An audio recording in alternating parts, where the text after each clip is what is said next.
Breaking news! A new episode of Let's Be Frank starting now! Hello all! I just watched The Lighthouse. Hence the video. So as you guys know, I've kind of done an unofficial series on this channel of kind of reviewing like psychological thrillers or horrors or whatever you want to call them. Just movies that are a bit disturbing, you know. It's Such a Beautiful Day and Angst being the two I've talked about so far. And I just recently watched The Lighthouse, as I just stated, so don't say that. And so I wanted to keep adding on to that series and review The Lighthouse. Now, The Lighthouse is a very specific brand of disturbing or horror. It is a Lovecraftian horror. Now, what does Lovecraftian horror mean? Allow me to elaborate very quick. Lovecraftian horror, which is also called cosmic horror, deals with this word is gonna get so overused in this video, but it deals with the horror of the unknowable or the incomprehensible.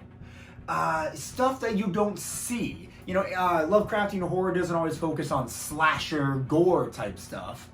It more focuses on the psychological fear one feels from the unknown, from what cannot be seen. Such examples, you know, of Lovecraftian horror are things like, I just mentioned, The Lighthouse, or Annihilation, which we'll talk about later, or The Call of Cthulhu, stuff like that. And, I hope I'm pronouncing that right, Cthulhu? I say Cthulhu. Maybe you say Cthulhu. This is a genre of horror I'm not very familiar with. I'm not familiar with a lot of horror in general. I don't typically go out of my way to watch horror movies. They're not really my thing. Let's kind of go over The Lighthouse so I can give my general thoughts on them. And I will just say, this entire video is going to be riddled with spoilers for not only The Lighthouse, but other movies I'm going to talk about, like Annihilation.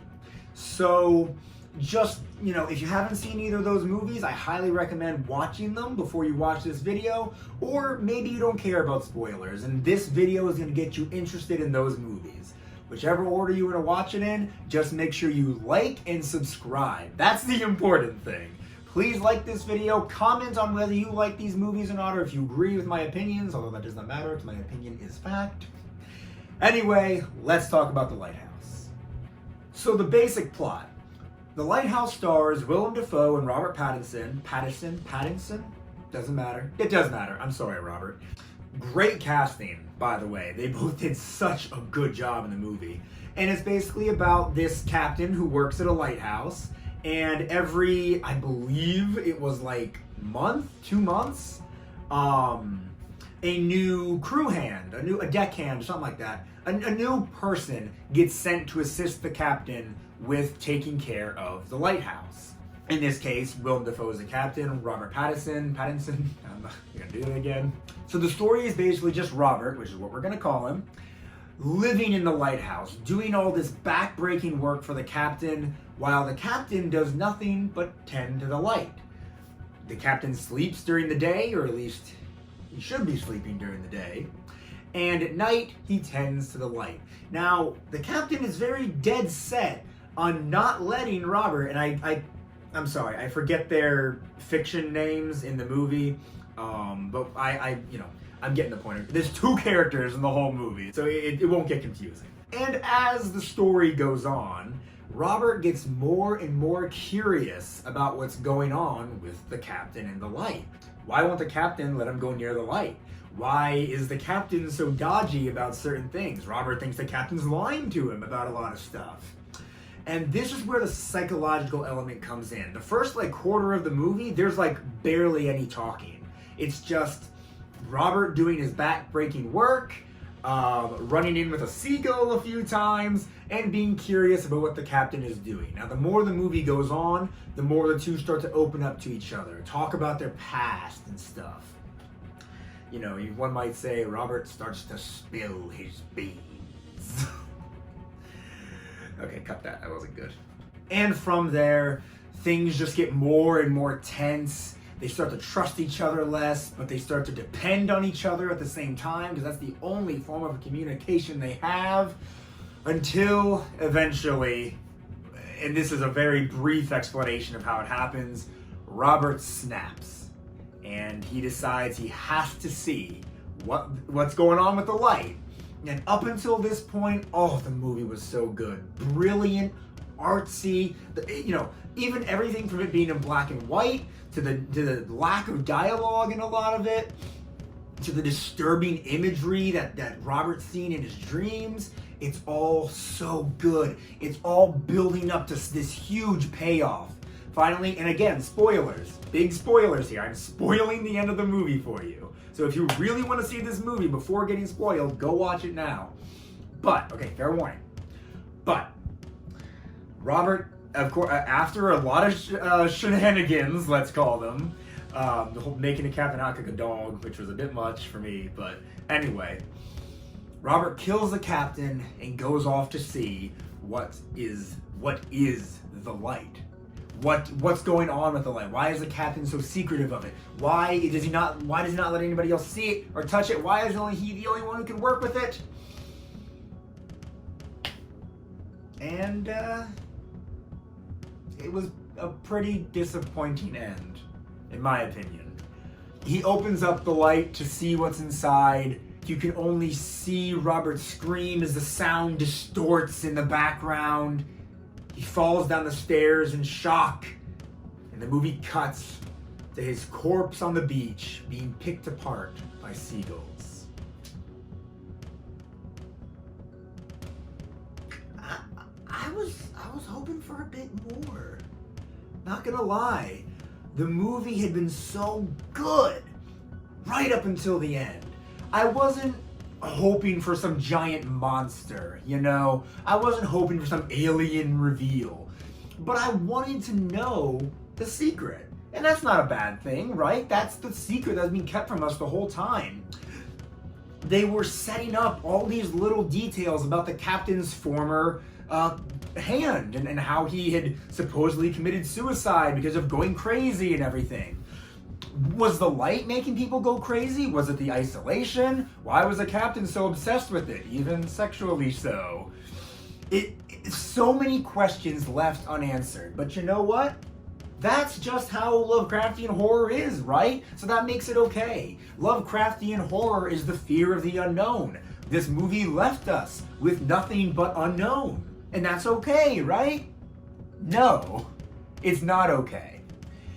I'm gonna say a very controversial thing here, so get ready. Just because your movie is confusing and leaves the viewer with questions doesn't automatically make it a good, deep movie. And a lot of people are gonna disagree with that. There's so many art house movie buffs out there that think the more confusing your movie is, and if it answers the least amount of questions possible, that just makes it even better. That leaves it up to the viewer to decide. No, you put in all this effort to make such a good movie. You told a story without words for the first half of it. You insert in all these little nuggets about the past without specifically explaining to us word for word what's in the past. And that's fine, that's good. But then you just end out of nowhere with no explanation as to what was going on. The driving force of that movie was the light and the insanity. We partially know why they were going insane. It was the isolation. But did the light have something to do with that? With them going insane? We don't know. I mean, there are theories online that when Robert saw the light, it was just a light. And there being nothing crazy or insane was what drove him to, that was the last straw, That was him screaming, falling backwards, and dying out on the shore. I feel like that could definitely be what was happening. Was there something else in there? Was there some sort of light creature in there? I don't know, and I wish I did. I don't like Lovecraftian horror because it leaves things unanswered. But there is another Lovecraftian horror that I've been wanting to talk about for a while, but just haven't really gotten around to, because I didn't know if I wanted to make a full video on it, and that's Annihilation. Annihilation is a lot more horrifying than the Lighthouse. That's getting closer to true horror than more Lovecraftian, and it actually has a satisfying ending. Not one that answers every single question there is. It still leaves you thinking, it still leaves you wondering, but it gives you a conclusion, a satisfying conclusion. But it's been a little while since I've watched it, so I wanted to, instead of me talking about it, I wanted to bring in a special guest to talk about this movie instead. So, ladies and gentlemen, let's say hello to, oh hey, we share a first name. Frank and Anastas, Actually, it's pronounced Anastashi. Thank you. Sorry about that. Frank Anastashi. Hey everyone, it's so cool to be on the channel. Oh, I've watched Let's Be Frank for so long. Being on this channel is it's such a pleasure to be here. Hey, the pleasure's all mine. Trust me. I love getting to talk with fans about my videos and the things they like versus what I like. So why don't you go ahead and, the floor is yours. Give us your opinion on Annihilation, Frank Anastashi. All right, well, sure thing. Let's see, my opinions on Annihilation. It was a very good movie. I thoroughly enjoyed all the horror elements and the little action elements it had. The world was super cool. Everything was just so pretty. All the CGI was super well done. There were definitely some confusing parts, some uncomfortable parts. I remember that scene with the bear was particularly scary. Oh, the bear. Oh, you just sent a memory flooding back into my mind. That bear is utterly terrifying. It literally gave me nightmares. Yes, trust me, I understand the nightmares. All in all, though, I did love the ending. The whole movie was about this girl. It starred Natalie Portman, right? Her husband got sent inside this... Oh, what do they call it in the movie? Oh, I can't even remember. Sent inside this restricted area that had some sort of unknown, jelly wall is what I'm going to call it, surrounding it. And whoever is sent in never comes back out. It's you can't track them, you can't radio for them or anything. The only thing that they could do inside was record what was happening. And when Natalie Portman and her team all went into the bubble, is what I'm going to now call it, which they might call it that, but I can't remember. Now they start to experience what Natalie Portman's husband's team was experiencing. Since similarly to the Lighthouse, which you were talking about, everybody inside starts to go a little crazy. The bubble starts to get to them. Some of them attack each other, some of them just lose interest in the mission completely, and some of them, they want to continue the mission a little too much. But long story short, once this team gets to the Lighthouse, which, what a funny coincidence there, which is where the big climax of this movie takes place. Once they get to the Lighthouse, that's where things really start to get freaky. As if monster alligators and terrifying bears weren't enough. Now they come in contact with this alien of light. And the whole situation is so hard to explain. I can't even find the words to explain exactly what happens. If you have not seen this movie already, please go watch it. I highly recommend it. But man, this got freaky quick. And the thing is, we actually got to see what was causing the bubble. We may not fully understand what it was, but imagine if Natalie Portman walked into the lighthouse, crawled down the hole to the bottom, and all of a sudden she just looked wide-eyed and the movie cut. And then all we saw was her outside the bubble again. How boring would that have been? All that buildup with all those women going crazy, dying in their own gruesome or suspicious ways. only for us to be met with no answers. I'm really glad we got a proper ending to Annihilation, but I did also see The Lighthouse, and I did enjoy it for what it was. But I agree with you, Frank. Lovecraftian horror, most of the time, just doesn't seem to be my thing. But anyway, I've talked enough. Thank you guys so much for letting me come on the channel and talk about Annihilation today. Hey, like I said, the pleasure is all mine. Whenever you want to come back in the future, you just let me know. I'll be more than happy to have you back on. Well, bye-bye. Thanks again. Right, bye-bye. Bye. Well, guys, there you have it. Annihilation was a super good movie. But when you compare the two, The Lighthouse and Annihilation, it's really hard to say which one was better. Because as far as, like, the ending goes, obviously, I think I and Frank Anastasi agree that Annihilation's ending was just so much better. It answered a lot more questions. It still did leave you thinking, which I don't want to get it twisted. An ending that leaves you thinking about things and pondering the movie itself, that's not a bad thing. It's just when it ends without any payoff. That's what I don't like. And Annihilation definitely gave us a better ending. But I think as an experience, as a whole, I personally prefer The Lighthouse as if I was going to rewatch one of the two movies.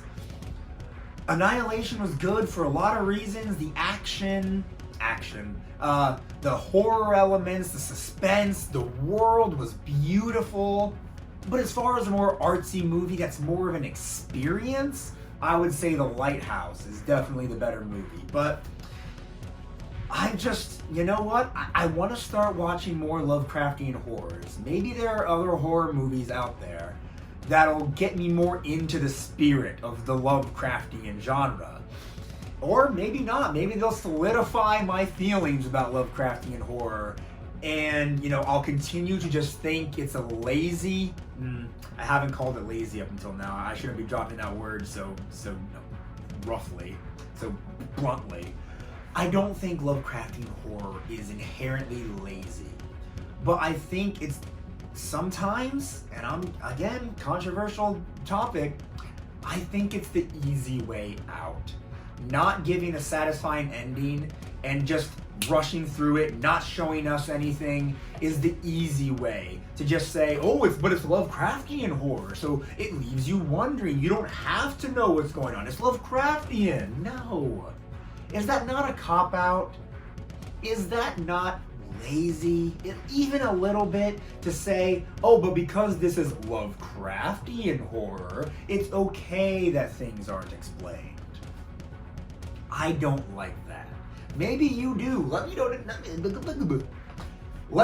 down in the comments below if that's something you enjoy.